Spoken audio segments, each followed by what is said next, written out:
Salmo 5. Dá ouvidos às minhas palavras, ó Senhor. Atende à minha meditação. Atende à voz do meu clamor, Rei meu e Deus meu, pois a ti orarei. Pela manhã ouvirás a minha voz, ó Senhor. Pela manhã me apresentarei a ti e vigiarei.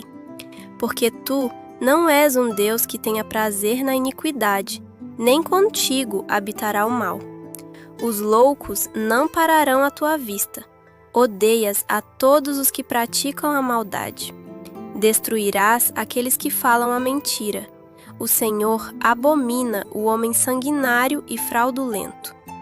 Porém, eu entrarei em tua casa, pela grandeza da tua benignidade, e em teu temor me inclinarei para o teu santo templo. Senhor, guia-me na tua justiça, por causa dos meus inimigos. Aplana diante de mim o teu caminho, porque não há retidão na boca deles. O seu interior está cheio de malícias. A sua garganta é um sepulcro aberto. Lisonjeiam com a sua língua. Declara os culpados, ó Deus. Caiam eles por seus próprios conselhos. Lança-os fora por causa da multidão de suas transgressões, pois se revoltaram contra ti. Mas alegrem-se todos os que confiam em ti. Exultem eternamente. Agora vamos entender o Salmo. Ok, vamos lá. Vamos analisar isso aqui. Temos na nossa frente um texto muito antigo, o Salmo 5. Antigo mesmo. E para quem talvez nunca tenha tido contato, acho que vale a pena a gente se perguntar, o que é exatamente um salmo? Boa pergunta. A forma mais simples, eu acho, de pensar nisso é como uma mistura de poema, uma página de diário íntimo e uma oração. Tudo num lugar só, sabe? São canções, textos que atravessaram milênios e que expressam, assim, sem filtro, toda a gama de emoções humanas. Alegria, raiva, esperança, desespero. E é essa honestidade, né? É isso que os torna tão duradouros. Não são tratados teológicos frios ou um conjunto de regras. Exato. É a voz de uma pessoa, num momento específico, lidando com uma situação real. É a experiência humana na sua forma mais crua, conversando com algo que ela entende como maior. E o que a gente vai fazer hoje é justamente isso. Ouvir essa voz, a voz do Salmo 5, e tentar entender a história que ela está nos contando. Exatamente. Vamos tratar esse texto não como um artefato de museu, mas como uma conversa que está acontecendo. Uma conversa que começa com uma urgência muito clara, cheia de emoção. Então, por onde essa conversa começa? Pelos versículos 1 a 3, que são um chamado direto para a atenção. Sim, não há nenhum aquecimento, né? A primeira frase já é: dá ouvidos às minhas palavras, ó Senhor. É como pegar o telefone e já ir direto ao ponto, sem nem dizer alô. É isso. Há uma urgência, uma necessidade de ser ouvido que é imediata, é verdade, não tem rodeios. E algo que me chama a atenção é a repetição da palavra manhã. Ele diz: pela manhã ouvirás a minha voz. Pela manhã me apresentarei a ti e vigiarei. Isso me passa uma sensação de ritual, de um hábito. Não parece ser a primeira vez que essa pessoa faz isso, né? Não mesmo. O que essa ênfase na manhã nos diz sobre o estado de espírito de quem está falando? Essa é uma ótima observação. A escolha da manhã é profundamente simbólica. Pensa bem, é o início do dia, antes que o caos, as responsabilidades, as distrações, tomem conta. Antes que a vida comece de verdade. Exato. Ao iniciar a conversa nesse momento, a pessoa está dizendo: você é a minha prioridade. Antes de qualquer outra coisa, eu preciso estabelecer essa conexão. É um ato de dedicação. E também revela uma ansiedade ali por baixo de tudo. A noite pode ter sido longa, cheia de preocupações, e a primeira luz do dia traz essa necessidade de buscar orientação antes de enfrentar o que quer que venha pela frente. Então tem uma mistura de disciplina, de ritual, com uma vulnerabilidade bem grande. Ele usa palavras como meditação e clamor, que não são palavras leves. De forma alguma. Clamor sugere um grito que vem de dentro, algo que não pode mais ser contido. E meditação aqui não é no sentido de esvaziar a mente, mas sim de um gemido, um pensamento profundo e angustiado. Entendi. Então, logo de cara, a gente tem esse paradoxo. Uma pessoa em profunda angústia, mas que ao mesmo tempo tem uma confiança imensa de que se ela clamar de manhã, haverá alguém do outro lado para ouvir. Essa confiança é a base de tudo que vem depois. Certo, a cena está montada. É de manhã cedo, há um ritual de comunicação urgente, que nasce da angústia, mas se sustenta na confiança. E logo depois de estabelecer essa linha direta, nos versículos 4 a 6, o tom muda. E muda de uma forma muito curiosa. Sim. O foco sai do eu e vai para o tu, para quem ele está se dirigindo. Mas ele faz isso pela negativa. É uma virada retórica muito astuta. É fascinante. Ele não diz, tu és justo e bom. Ele diz, porque tu não és um Deus que tenha prazer na iniquidade. Nem contigo habitará o mal. É uma forma muito específica de descrever alguém, falando sobre tudo o que essa pessoa não é. Por que usar essa abordagem? Qual o efeito disso? O efeito é criar um alinhamento imediato. É como se ele estivesse construindo um caso, quase como um advogado no tribunal, sabe? Sei. Antes de apresentar o problema, ele primeiro estabelece a lei, os princípios fundamentais daquele a quem ele se dirige. Ao dizer, tu odeias a maldade, tu abominas a fraude e a mentira, ele não está só elogiando a Deus. Ele está desenhando uma linha muito clara na areia. Ah, claro. De um lado estão a justiça, a verdade, a retidão. Do outro, a maldade, a mentira, a violência. E ao fazer isso, ele já está se posicionando de um lado dessa linha. Exatamente. Ele está dizendo, nós dois estamos do mesmo lado. Os valores que eu defendo são os seus valores. O que me ataca, ataca a própria ordem que você representa. Uau! Isso transforma o pedido de ajuda, que virá depois, de um favor pessoal para uma questão de princípio. Não é mais me ajude porque eu estou sofrendo. É me ajude porque a justiça, que é a sua essência, está sendo violada. É uma jogada brilhante para estabelecer um terreno comum. Isso muda tudo. Ele está construindo um argumento lógico para a intervenção. É muito mais calculado do que um simples desabafo. E essa linguagem é tão forte. Abomina o homem sanguinário e fraudulento. Há uma repulsa moral muito intensa aí. É uma linguagem que não deixa espaço para ambiguidade, né? O mundo, na visão deste salmo, é um campo de batalha moral. E nesse momento de angústia, a pessoa precisa reafirmar para si mesma de que lado ela está e, mais importante, de que lado a fonte de ajuda está. Faz sentido. É uma forma de organizar o caos interno, de dizer, ok, o mundo lá fora pode ser confuso e perigoso, mas os princípios fundamentais são claros. O bem é o bem e o mal é o mal. Perfeito. Então ele estabeleceu o contato, desenhou o campo moral, se alinhou com o lado da justiça. E o que acontece em seguida? Nos versículos 7 e 8, a câmera volta para ele. Ele diz, porém eu entrarei em tua casa, me inclinarei. Depois de falar com tanta convicção sobre o mal lá fora, ele adota uma postura de humildade. É o contraponto necessário e muito inteligente. Se ele não fizesse isso, poderia soar arrogante, como se ele mesmo fosse a personificação da justiça. Verdade. Mas ele não faz isso. Ele diz, eu sei qual é o lado certo, mas para chegar até aí, eu dependo da tua benignidade, da tua misericórdia. A postura de se inclinar, de reverência, mostra um reconhecimento da distância entre ele e o sagrado. Ele se alinha com os valores, mas não se iguala à fonte desses valores. E aí o pedido dele evolui. Já não é só me escute como no começo.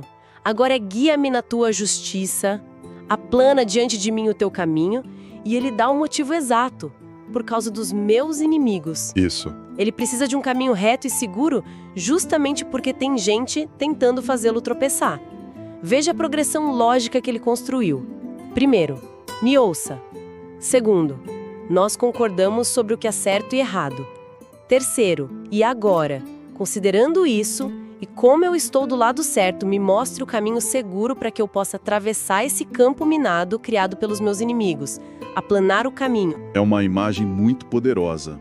Sugere uma estrada cheia de pedras, buracos, armadilhas, Ele não está pedindo para ser teletransportado para o destino, mas para que a jornada seja possível, para que os obstáculos sejam removidos.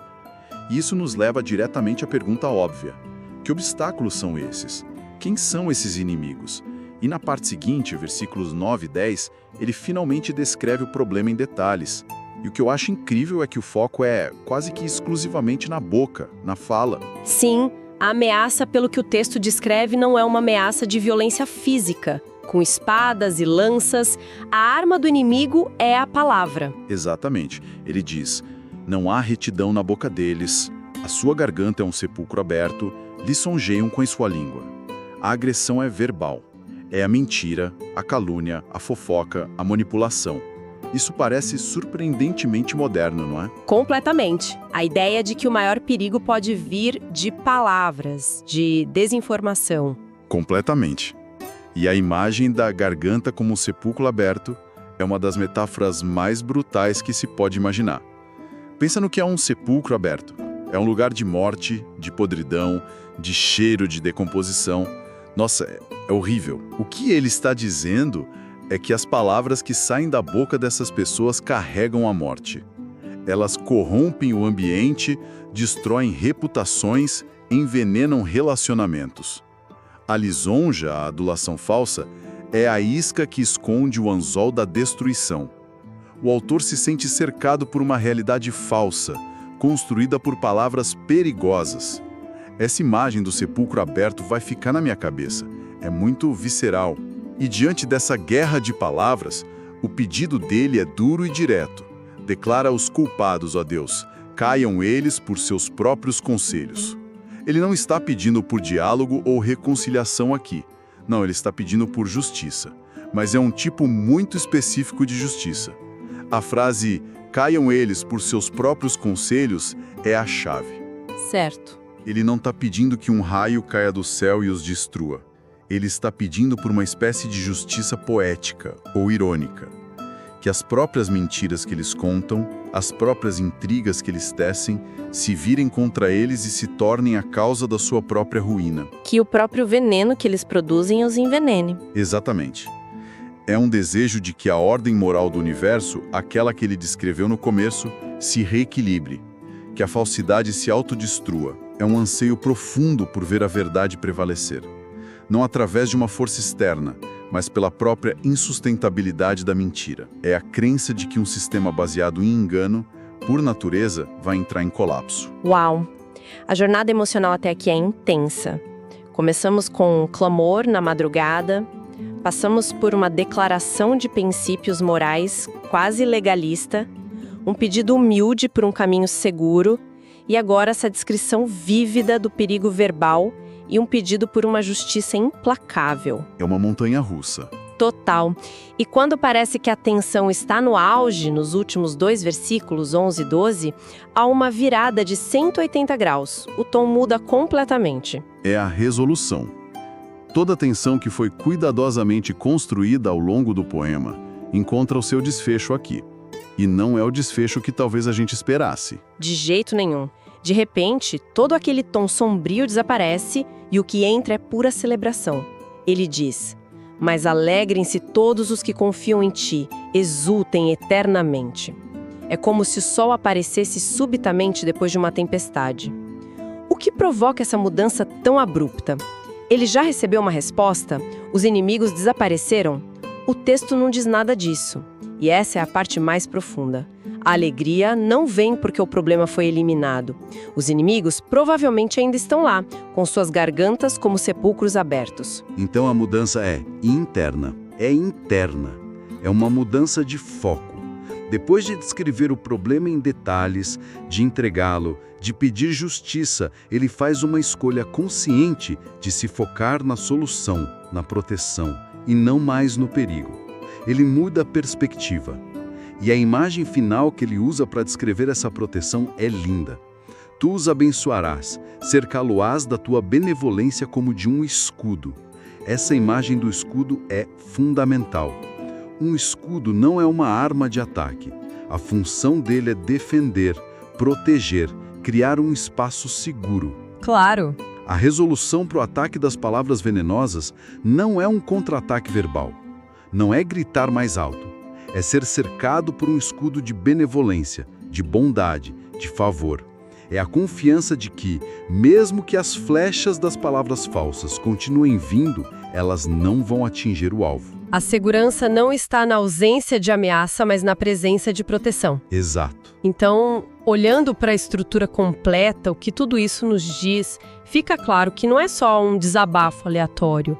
Existe uma arquitetura, um caminho que está sendo percorrido. Sem dúvida. É quase um modelo de como processar um sentimento de angústia ou de se sentir sob ataque, especialmente um ataque que vem pela palavra. Mostra um caminho para não se afogar no medo ou na raiva. Primeiro, estabeleça a comunicação. Clame por ajuda. Segundo, ancore-se nos seus valores. Lembre-se do que é certo e errado para você. Terceiro, reconheça sua vulnerabilidade e peça orientação. Peça um caminho claro. Quarto, articule o problema. Dê nome ao que está te afligindo. E por último... E por fim, e talvez o mais difícil, faça a escolha de confiar na proteção e se alegrar nessa confiança, mesmo que o perigo ainda ronde. É quase um manual de resiliência emocional. E é impressionante como, sendo um texto de milhares de anos, ele descreve uma situação tão comum hoje. Ser alvo de mentiras, de manipulação, de ataques que não deixam marcas físicas, mas que ferem profundamente. Totalmente. Ele valida a dor e a indignação moral contra a falsidade, mas não para por aí. Ele canaliza a energia da indignação para um lugar de confiança e segurança. Veja que a alegria final é para todos os que confiam em ti. O foco se expande do eu para uma comunidade. Bem observado. A bênção é para o justo. O final não é sobre a destruição solitária do inimigo, mas sobre a segurança e a alegria coletiva daqueles que se mantêm alinhados aos valores da verdade e da justiça. É um final que fortalece e une. É uma perspectiva que foca muito mais na própria integridade e proteção do que na queda do outro. A vitória não é ver o inimigo destruído, mas permanecer em pé, segura e alegre apesar dele.